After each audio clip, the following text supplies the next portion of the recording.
घाटे से मांगायो मैं सो पड़िया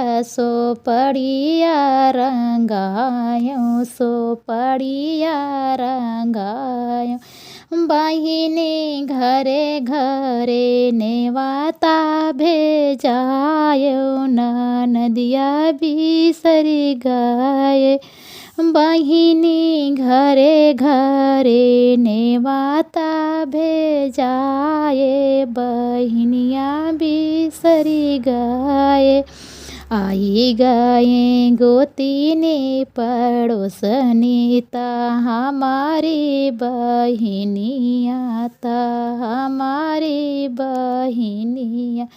बहिनी नहीं आई ननदी हमारा मड़ुआ मोर सुना। बहिनी नहीं आई ननदी हमारा मड़ुआ मोर सुना।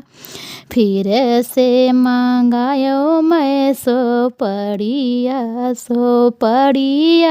रंगायो सो पड़िया रंगायो। बहिनी फिरी से नेवाता पहुँचाओ नदी मोरी आवै। बहिनी फिरी से नेवाता पहुँचाओ नदी मोरी आवै।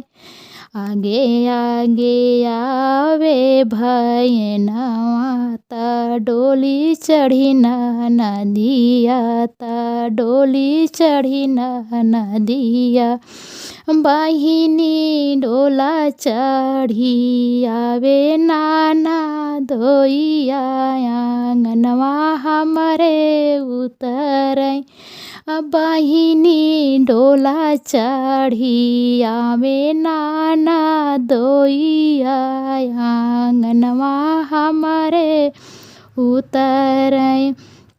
आओ नदी गोसाई तू मोरी ठाकुराइन ता मोरी ठाकुराइन। आओ नदी गोसाइन ता मोरी ठाकुराइन ता मोरी ठाकुराइन। नदी बैठौ ना बीच मड़उआ कलशवा हमरा गोठा। नदी बैठौ ना बीच मड़उआ कलशवा हमरा गोठा। गोठऊ ए भौजी गोठऊ कलश तोहर गोठऊ कलश तोहर गोठऊ। भौजी लेबै दोनों हाथ कंगनवा तबही कलश गोठऊ। भौजी लेबै हम दोनों हाथ कंगनवा तबही कलश गोठऊ। किया तोहरे बाबा के गढ़ावल की भैया के खरीदल की भैया के खरीद। नदी ई कंगना हमरे नाई हर के कंगनवा नाही देबै।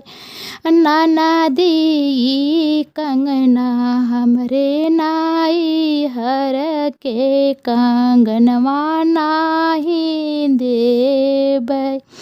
रोअत चली है नदिया ता सुसुकत भैनवा ता सुसुकत भैनवा।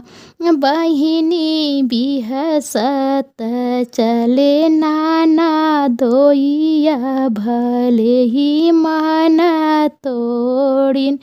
बहिनी बिहसत चले नाना दोइया भले ही माना तोड़िन। ये कलसा गोठाई गीत आप लोग को कैसे लगा ज़रूर कमेंट बॉक्स में लिखना। धन्यवाद।